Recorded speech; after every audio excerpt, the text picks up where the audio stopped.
सोबत आमदार अमोल मिटकरी आहेत, त्यांच्याशी आपण बातचीत करणार आहोत. महाराष्ट्रामध्ये सध्या मराठी खाद्यपदार्थ आहेत, त्याच्या माध्यमातून तुम्ही ट्विट सुद्धा केलेलं आहे की त्याची विक्री सर्वाधिक झाली पाहिजे. काय सांगा? नाही, झालीच पाहिजे. पोहे असेल, आपली परंपरागत पोहा हा हा खाद्यपदार्थ हा कृष्णाच्या काळापासून आहे. म्हणजे काल्याच्या कीर्तनात पोहा असतो, सुदामानं पोहा आणला होता. आता पोहा कुठं दिसतच नाही. एखादा मराठी माणूस पोहा विक्री करतो तर त्याला दुसऱ्या बाजूचा साऊथ इंडियन त्रास देतो. बरं, त्या खाद्यपदार्थाला घेणारी लोक आहेत का? ते 100% आहेत. तुम्ही एखादा चवदार खाद्यपदार्थ मराठी माणसाचा म्हणजे शिरा असेल, उपमा असेल, हे उपहारगृह चालले पाहिजे ना. मराठी माणसाला गाडे भेटले पाहिजे, महानंदा किंवा आणखी याचे जे स्टॉल असतात ते स्टॉल भेटले पाहिजे. त्याला बिचाराला लायसन काढून द्या, त्याला जागा द्या. मुंबई महानगरपालिकेला तसे निर्देश दिले गेले पाहिजे, तर कुठं मुंबईमध्ये मराठी माणसाला जगण्याचा आधार मिळेल. नुसता भाषा आणि भाषेसाठी आपण झगडतोय, स्वागत आहे, कारण मराठी आपली मातृभाषा आहे. पण त्या मराठी माणूस जो आपला मायबाप आहे, तो जर आपल्याला 2 वेळ खाऊ घालत असेल, आणि आता कब्जा कुठं कुठं साऊथ इंडियन डिशेसचाच कब्जा आहे ना प्रत्येक रेस्टॉरंटमध्ये. चायनीजच भेटतं तुम्हाला कुठं मराठी खाद्यपदार्थ भेटत नाही. तुम्ही गेले ऑर्डर देता, मेदूवडा द्या, उत्तप्पा द्या, इडली द्या, डोसा द्या, व्हेज मंचुरियन द्या. हेच असतं ते. साऊथ इंडियनचा शिरकाव झालाय. आपल्याकडची उकळपेंडी कुठे गेली? खात होते, तुम्ही पण खात होता. उपमा कुठे गेला? ते सुद्धा संशोधन केलं पाहिजे. आणि ह्या करता महाराष्ट्र शासनाने मुंबई महानगरपालिकेला आदेश देऊन, मुंबई महानगरपालिका अस्तित्वात येईपर्यंत त्यांना गाडे उपलब्ध करून देणे, त्यांना लायसन देणे. आणि आम्ही असं म्हणत नाही की हिंदी भाषिक सगळे तुम्ही बाहेर काढा, हाकलून द्या. बिहार यूपीची लोक, त्यांनाही सन्मानाने जगायचा अधिकार आहे, ते जगू शकतात. पण त्यांनी मराठी माणसावर अन्याय करताना त्यांच्या दुकानाच्या बाजूलाच एखाद्या मराठी माणसाचं दुकान उचलून घेऊन जातात. त्यावेळेस तुम्हाला दया नाही रे येत. टॅक्सीचे चालक सगळे तुम्हाला बघा, सगळे हिंदी सायडर लोक आहेत. एखाद्या वेळेस मराठी माणसाला 10 रुपये कमी असले तो समजून घेतो. ही लोक अशी उपरोधिक भाषेमध्ये बोलतात. त्याच्यामुळे ह्यावर कुठेतरी बॅलन्स असला पाहिजे, कंट्रोल असला पाहिजे. म्हणून मी ते ट्विट केलं होतं, मला जे वाटलं ते. कुठेतरी ज्या वेळेला तुमचा मुद्दा आहे की मराठी खाद्यपदार्थ ही सर्वाधिक विकली घेतली पाहिजे, जेव्हा त्यांची दुकानं असतात किंवा जेव्हा लायसन्स घ्यायला जातात, तेव्हा कुठेतरी मराठी असेल तर त्यांना रेंट असेल, भाडं असेल, ते परवडत नाही. त्याच्यामुळे त्यांना दुर्दैवी म्हणून ते दुकान असेल किंवा ते भाडं आहे ते परवडत नसल्यामुळे ते विकावं लागत आहे. त्यामुळे कुठेतरी परप्रांतीय सुद्धा त्या ठिकाणी वाढल्याचं पाहायला मिळतं. तुम्हाला तुमच्या चॅनलवर थोडं विस्तृत सांगतो. मी एका स्टॉलवर सकाळी नाश्त्याला गेलो होतो. त्याला परिस्थिती विचारली, नेमकी काय, कशी परिस्थिती आहे. तर साहेब, आम्ही 7ला येतो, 9ला स्टॉल बंद करतो. 9:30ला, कारण कर्मचारी येतात महानगरपालिकेचे, ते आम्हाला घेऊन जातात उचलून, ते आम्हाला पोलीस स्टेशनला बसवतात. 1200 रुपये दंड भरतो आणि जे आम्ही दिवसभर विक्री करतो त्यातले 100-200 रुपये वाचवतो आणि आमच्या कुटुंबाचा गाडा चालवतो. बरं, ही सर्कल कशी आहे? जर त्याच्या बाजूच्या स्टॉलवर पोहा विक्री मोठ्या प्रमाणात झाली किंवा उसळ विक्री मोठ्या प्रमाणात झाली, तर बाजूचा साऊथ इंडियनवाला ज्याच्याकडे ग्राहक फिरकलेलं नसतं, तो महापालिकेच्या कर्मचाऱ्याला फोन करतो. तो कर्मचारी त्याचाच निघतो, हिंदी सायडर, तो तिथे येतो आणि त्या बिचाराला त्रास होतो. यांना गाडी देताना तुम्हाला कोणते निकष लावता? म्हणजे हे काय करतात? बरं, फुकटे अनेक पोलीसवाले, सर्वांना म्हणत नाही मी, अनेक पोलीसवाले, फुकटे पोलीसवाले, चल दे नाश्ता, असं करून त्या बिचाऱ्या गरीब माणसाकडून रोज 50-60 डिशेस तर पोलीसवाले फुकट खातात. अरे, तुम्ही खाकी वर्दीत संरक्षण करायला आहात की एखाद्याचं तुम्ही जीव घ्यायला तिथे?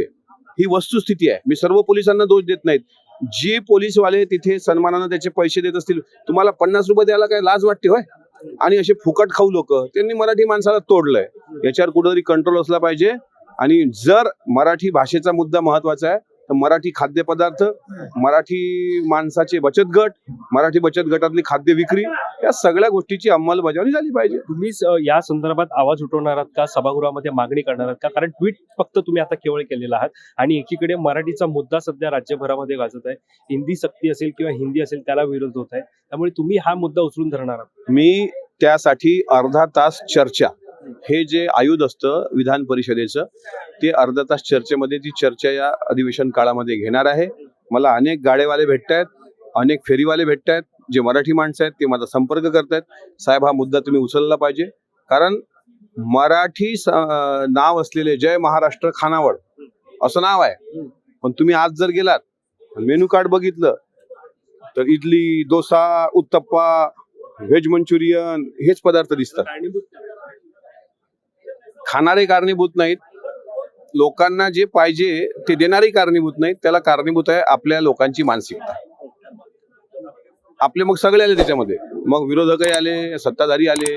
आपली ही मानसिकता. आपण शिवाजी महाराजचं नाव घेतो ना. शिवाजी महाराजांनी काय केलं? शिवाजी महाराजांनी बाहेर देशातले व्यापारी रायगडावर आणलेले आहेत. तुम्ही बघा, ते 36 दुकानं दिसतात तुम्हाला, ते बाहेर देशातले हिरे, माणिक, मोती, पाचू ते लोक इथे येत होते. पण शिवाजी महाराजांच्या कोकण प्रांतामध्ये तयार होणारं मीठ कोकणातलं हे बाहेर देशात एक्सपोर्ट होत होतं. म्हणजे आपल्या मिठाला किती किंमत होती. हे जर शिवछत्रपती करू शकतात तर आपले खाद्यपदार्थ सक्तीचे जर केले की प्रत्येक मराठी खानावळ किंवा साऊथ इंडियन वाले असतील तर मराठी अर्धे खाद्यपदार्थ ठेवा, ते जोपर्यंत जाणार नाही तोपर्यंत मराठी माणसाला, किंवा मी म्हणतो एखादा मराठी माणूस फार मोठं रेस्टॉरंट टाकू शकत नाही, त्याची तेवढी पैशाची आर्थिक क्षमता नसते, पण त्याला गाडा तरी द्या ना. महानगरपालिकेच्या जागेवर एक गाडा द्या, तो त्याचे पदार्थ विकेल, त्याला लायसन द्या. तुम्ही त्याला इतका फाईन करता, इतकं त्रस्त करून सोडता की शेवटी रडल्याशिवाय पर्याय नाही. हा मराठी कणा आहे, हे मराठी आहे. एक शेवटचा प्रश्न घेतो, कारण तुम्ही ज्या प्रकारे आता भूमिका घेताय ती भूमिका बाळासाहेब ठाकरे यांनी सुद्धा त्यावेळेला घेतल्याचं पाहायला मिळत होतं. कारण त्यावेळेला उडुपी हे हॉटेल्स होते, हे मोठ्या प्रमाणात मुंबईत असतील, महाराष्ट्रात असतील वाढले होते.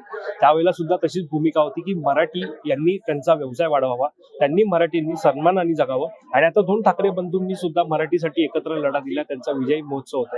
काय वाटतं या सगळ्याला बघून कुठेतरी तुमचा सुद्धा सूर त्या सुरामध्ये मिसळतो? वंदनीय बाळासाहेब ठाकरेंचा जो पक्ष आहे तो मराठी माणसाच्या हिताकरता उभा राहिलेला पक्ष आहे. म्हणजे अगदी दादा कोंडकेच्या चित्रपटाला प्रोटेक्शन देण्यापासून मराठी माणसाचे खाद्यपदार्थ विकले गेले पाहिजे ही बाळासाहेब ठाकरेंची भूमिका होती. त्यामुळे शिवसेनेला घवघवीत यश पण मिळालं. पुढं असं आहे की तुम्ही जे म्हणताय ही एक गोष्ट खरी आहे की मी शिवाजीराजे भोसले बोलतोय नावाचा पिक्चर आला होता, चित्रपट आला होता मराठी. त्याच्यामध्ये स्वतः शिवाजी महाराजच त्या भूमिकेत असलेले महेश मांजरेकर म्हणतात की तुम्हाला कोणी अडवलंय, तुम्ही मराठी माणसाला धंदा करायला कोणी अडवलंय. ते चित्रपटात पाहणं सोपं आहे, ते चित्रपट बघणंही सोपं आहे, ते संवादही सोपं आहे. शिवाजी महाराजांनी जे बळ निर्माण केलं आज त्याची कमतरता का जाणवते की मी मराठी माणूस आहे. मला वाटतं की खाऊ गल्लीमध्ये माझं एक शॉप असावं. शॉप ऍक्ट लायसन, त्याचे तरतुदी, त्याची प्रोसेस, त्याचा खर्च, महानगरपालिकेचे कर्मचारी, फुकटे पोलीसवाले, या लोकांच्या मनस्तापामुळे तो बिचारा कसं तरी भाग भांडवल उभं करतो ना. त्याला कोणी काही त्याची बँक केस मंजूर करते ना लोन केस मंजूर होते, त्याच्यामध्ये तो पिसला जातो. दुर्दैवानं मग त्याला कुठलाही आधार राहत नाही आणि मग मराठी माणूस खचत जातो आणि तोच माणूस कधीतरी आत्महत्या करताना आपल्याला दिसतो. धन्यवाद अमोलजी, सविस्तर आमच्याशी बातचीत केल्या संदर्भात. तर हे होते अमोल मिटकरी आणि आपण पाहतोय की एकंदरीत जो मराठी खाद्यपदार्थांचा मुद्दा असेल किंवा मराठीचा मुद्दा असेल त्याची कुठेतरी भविष्यात गळचेपी किंवा सद्यस्थितीत गळचेपी होऊ नये किंवा होत आहे हे मुद्दे उपस्थित करून त्यांनी ट्विट सुद्धा केलेलं आहे. ते म्हणजे मराठी खाद्यपदार्थ हे मोठ्या प्रमाणात महाराष्ट्रामध्ये त्याची विक्री व्हायला हवी. त्यामुळे आता सरकार या दृष्टीनं काय पावलं उचलतात हे पाहणं महत्त्वाचं आहे.